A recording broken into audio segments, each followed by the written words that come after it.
Hello. I thought some might be interested in this unboxing. I just got, contrary to my previous promises to myself that I wasn't going to buy any more cheap optics after my bad experiences with BSA and this one from BEC. It's a BEC Miradot. Actually, this lasted for about 2 years, but with irregular use. And now it's sort of sporadic. I don't know why. Sometimes it flickers on and off. It's not the battery, but that's just mounted on there for looks. So I decided that I was going to get a quality optic. So I ordered this Aimpoint H-1 from Brownells, along with some other goodies, Magpul covers and scar covers, and a Magpul angle vertical grip, angle forward grip I mean.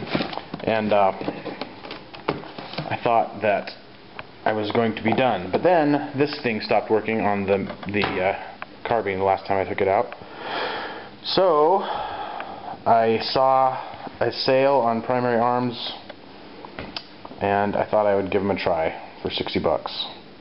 So I lied to myself, said I would never do cheap optics again made in China, but that's what this is. This is basically a Chinese copy of the Aimpoint. But it seems so far to be pretty good quality, and they have a very good reputation. So the clicks are very positive, and it feels like a solid piece of machinery. Dot is nice and bright, has 11 settings, and I'm going to put that on the carbine for my boy, and figured if it's good enough for the carbine and if it doesn't break, it'll be great. It doesn't have to be super awesome, but putting a $60 optic on a Scar would be like putting Changshin tires on your Lamborghini. So I did this just to make the purists smile, but that was just to see if it would work. That's actually too low. It feels pretty good with the cheek piece down, but with the sights up, they're over the top of the optic, so they're definitely, it would be a primary use, and that's not good enough to be a primary use optic. So that's what I got the Aimpoint for. So anyway, this comes in a nice box, instructions wrapped up in the bubble stuff with bikini covers, and it really does feel pretty good. I mean, it looks pretty good. It looks like it's pretty high quality. The best Chinese technology that they can steal. But they do have a good reputation, and we'll see. So let's open up this Aimpoint and see what it looks like. So, instructions, more instructions. There she blows, and I got this with integral quick release throw lever mount, and it comes with bikini covers as well, which most people say they lose immediately, but we'll see. And they are alright. I don't know if this has it's foggy. Just brought it in from the 33-degree weather, so maybe we'll let it warm up for a while. But I think the fog must be on the outside, hopefully. So let's try it. Click, click, click, click, click. Nothing happens. Maybe you have to put a battery in it first. It's not ready to go out of the box, or it's not working. But I think it's probably just because I have to put a battery in it. So let's take a look and see. Maybe I should actually read the instructions. Heaven forbid. So, according to the manual, I'm just supposed to turn it on. However, I looked inside and there is no battery in it. So, I'm going to put the battery that comes with it in the package, which is in this slot right there. That's the adjustment tool, windage adjustment tool, and mounting screws for, I guess, if you remove the base and put it on something else with a different mount or something. So, let's put the battery in and try again.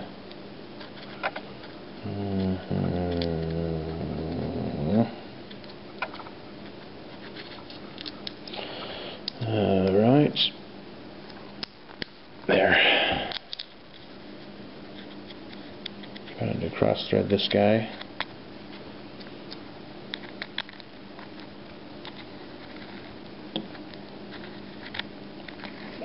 No. Cut. Well, it's working, and the dot is very bright on the brightest setting. This is on setting number 9, and that looks like it's going to be about right for me, at least in the daytime. 1 through 5 are so dim, even in a dark room. 1 you can barely see, even in the dark room, pitch black room. 1 through 3 probably. So I guess maybe that's for, I don't know, because this isn't supposed to be compatible with night vision anyway. So I can't see anyone using 1 through 5 for anything other than maybe in a really pitch dark room, but then you wouldn't be able to see what you're shooting at anyway without a light. And then if you had a light on, you'd probably want a brighter setting. But and then 12 is like a huge step up from 11, and it's like crazy bright. So I feel like it's burning a hole in the lens or something. That's 11. So it looks like a high quality piece of kit. It feels good. It's nice and light. And as you can see, the primary arms version is very similar, other than the fact that the adjustment knob is on top on the primary arms one. So anyway, we'll have to check those out. So this is going on the scar, and luckily for me, I guess you can reverse the mounts, but the throw lever's on the left, and I am a left-handed shooter for rifles, so that is good because it's going to leave the right side relatively clean, and that edge is beveled, which might help too for the charging lever manipulation. Alright, rock on. I neglected to mention that this primary arms deal right now comes with a mount, riser mount, which is kind of a clever little setup they have. It basically is just a raised up portion of Picatinny rail, so that they can use the same integral mounts that come with their sight that has the Picatinny rail integral sight mounts on it, and they can just use that with the riser that they have. So this basically just clamps onto the Picatinny and is an extension of that to rise it up. This is the medium one. I thought I'd get the medium just in case. This didn't work out for a co-witness, and I could use the medium one, but that's not going to work because the mounting system is different. Unless I get the Picatinny rail for the H-1, the Picatinny rail mount, the low mount, and then use this, in which case it probably would be the same height as it is right now. But anyway, we'll have to see. So I thought I'd just get that anyway because it's the same price as the sight is alone right now with the special. So and I was planning on using this as a low mount because the cheek weld on this is already questionable, even using the iron sights. So I wanted to have this as low as possible. So anyway, let's mount them and see what they look like. Alright, so that didn't take very long at all with that quick throw lever. I'm going to try it further back just for a second because it still does interfere with my thumb a little bit when I use the charging handle unless I palm it. So where it is now, it doesn't interfere, and it's working properly. Let's flip up the sights and see if there's any sort of co-witnessing going on.